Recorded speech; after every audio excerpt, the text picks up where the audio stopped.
This video is going to be a film study preview of the Ravens' Week 7 trip to Tampa Bay to take on the Bucs on Monday Night Football. I'm going to use this as an opportunity to look at a player that I remember going over his film in the draft and hoping that the Ravens were able to acquire him.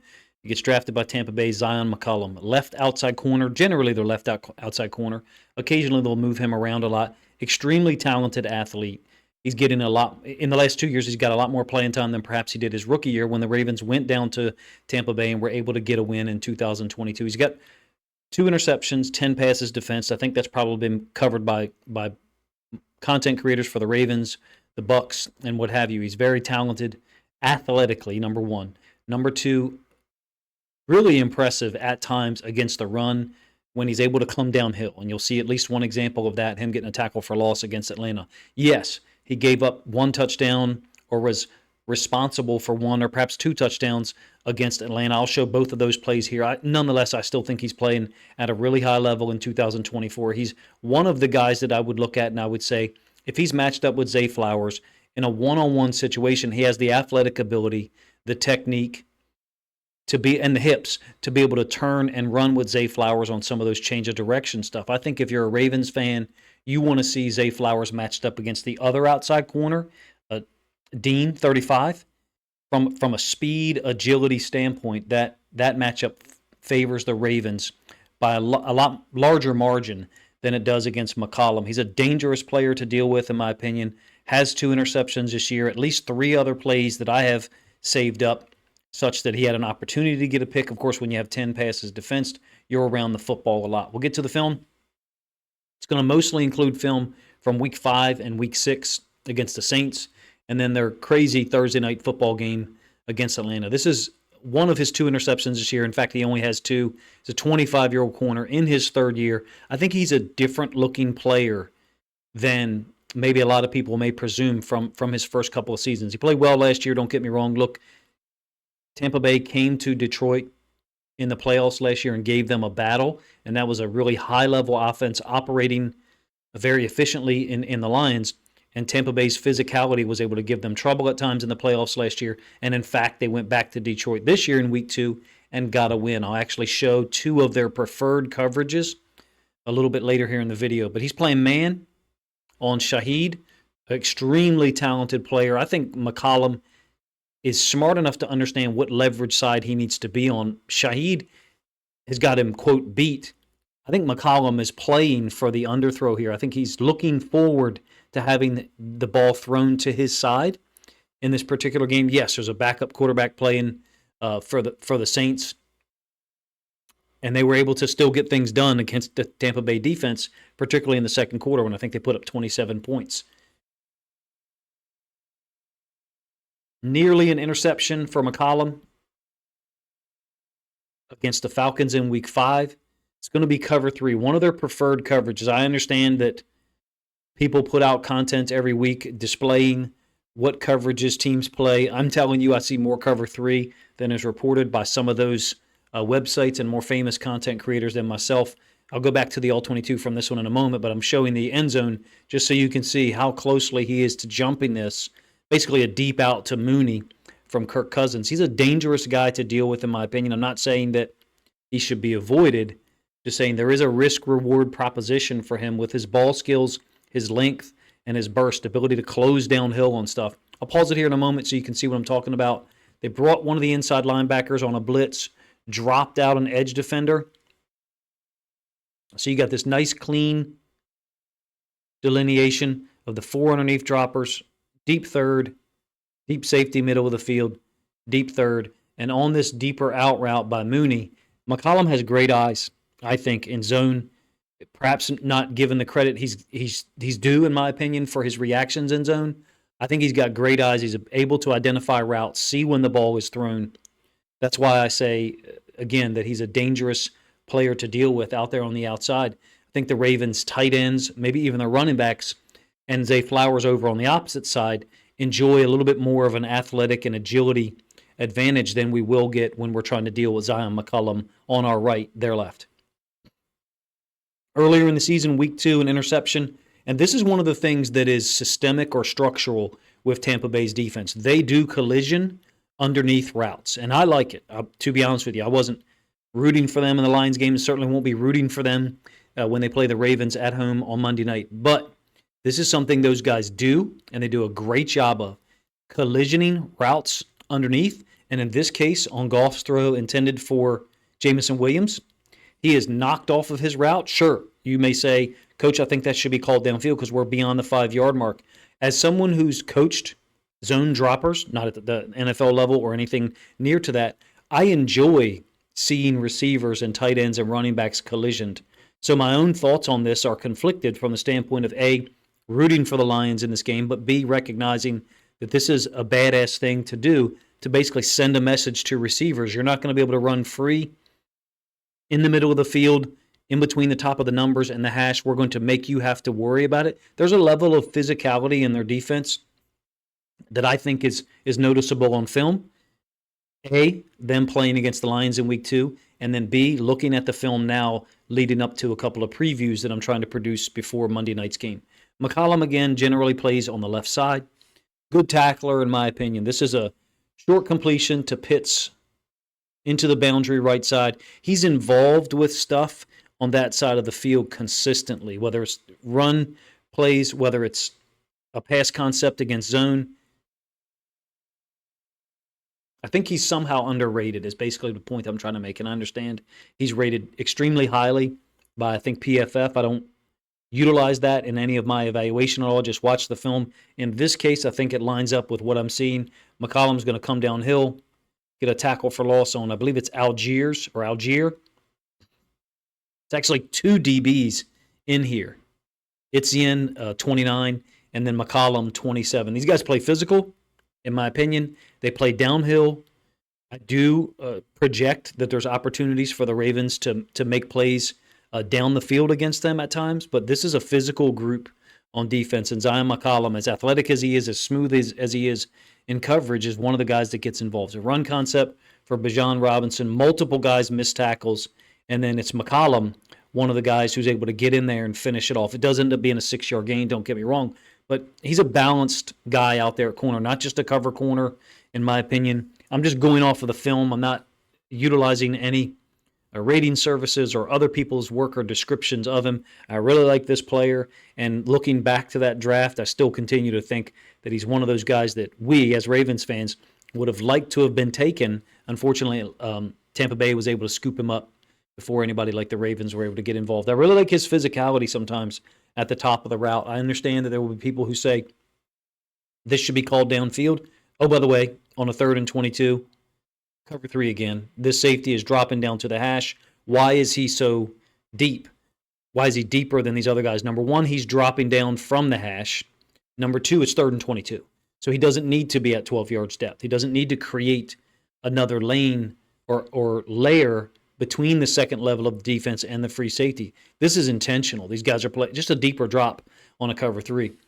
From the standpoint of what's happening with McCollum, Cousins is targeting Mooney, like I said, 3rd and 22, and he collisions him. He's not scared to make contact with – none of these guys are scared to make contact with receivers downfield. They do get penalized a lot as an overall team, in my opinion. I don't know what the penalty totals are for the Bucs. I know that we, the Ravens, were penalized heavily through 3 or maybe even 4 weeks. This team, at least watching them on film, even the offense and the defense, they do get penalized a lot.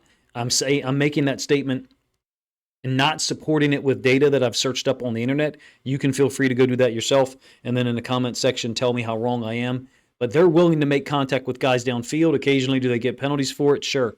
I love a couple of the things they were doing against the Lions from a coverage standpoint.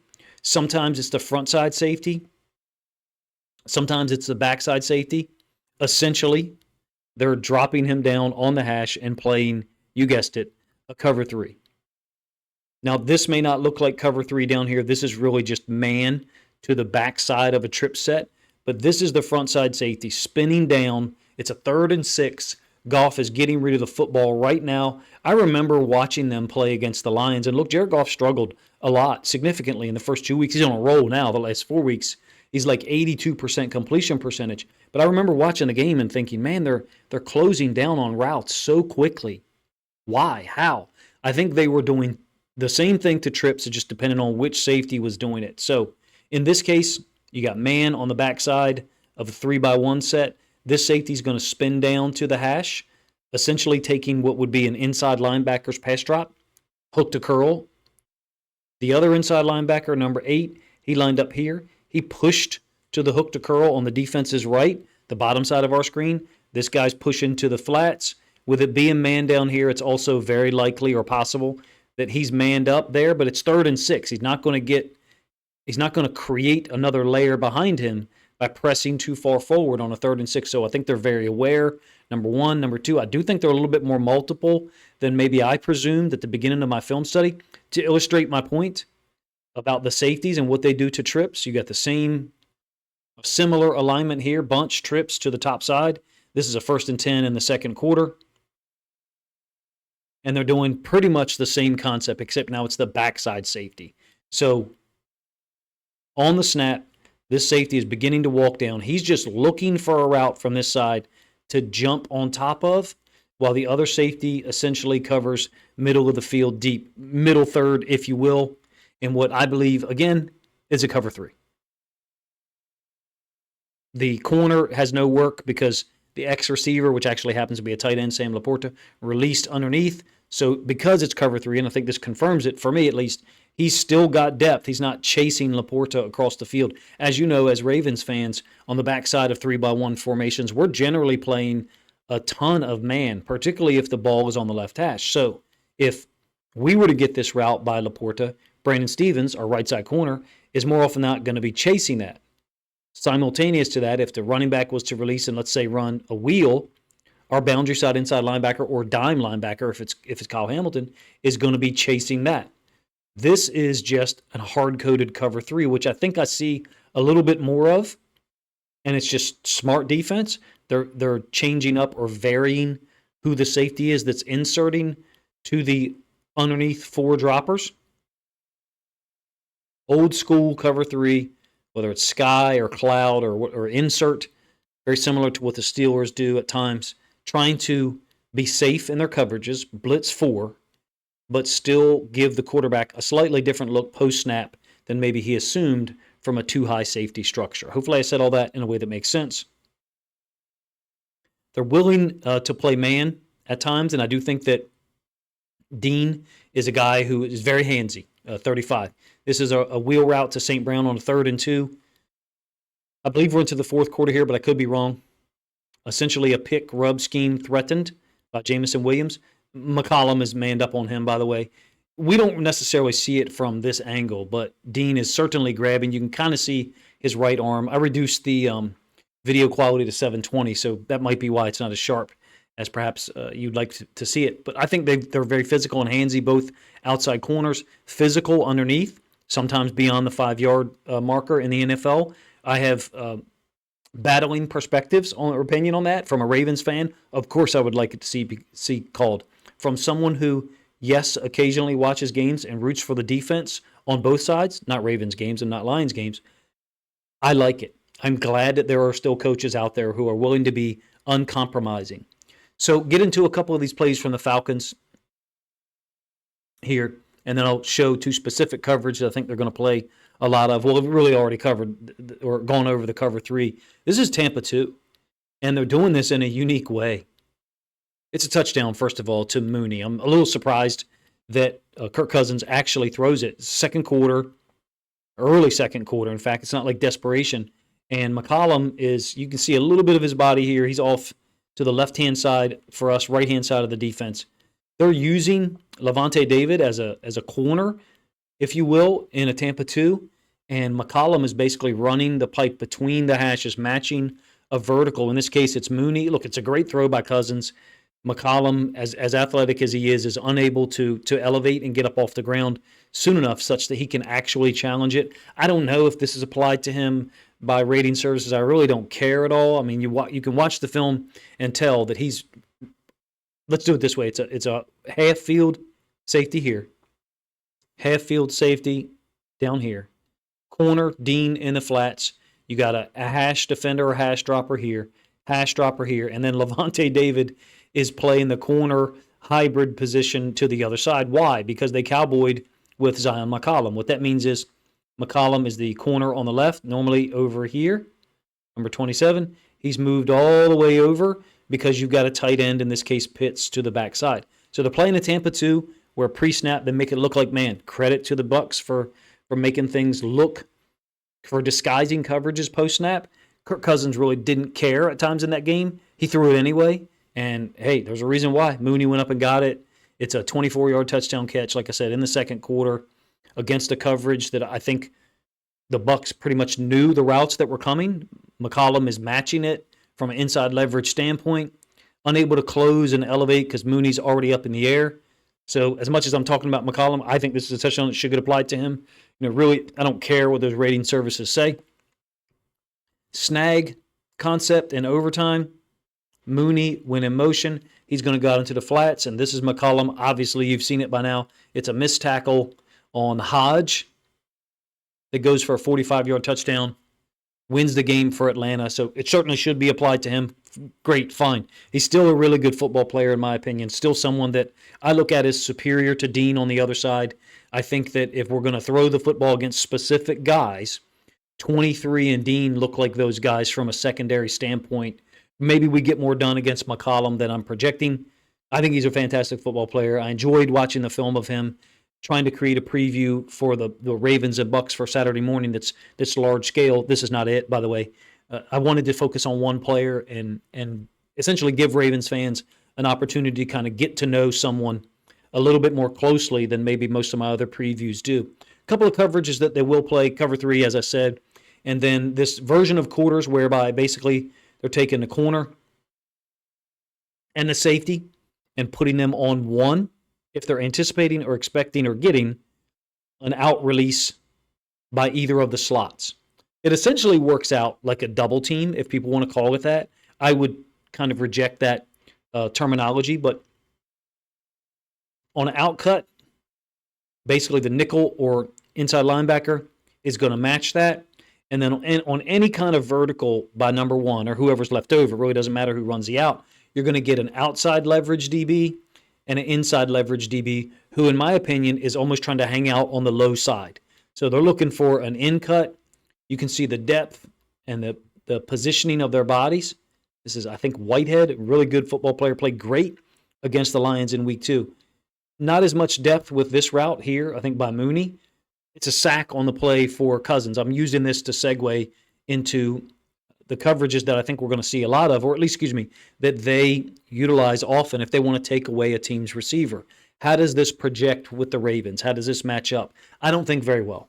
I think because of the danger that Andrews, Likely, and even Flowers present in the slot, if you're going to essentially, again, allocate 2 players to defend 1, we can formation that and create matchups such that we get Flowers, Likely, and Andrews in the space we want underneath and really give them a two-way go, if you will, especially to the field. I think it's an interesting coverage to play. I'm not saying that's not valid or something that multiple teams use.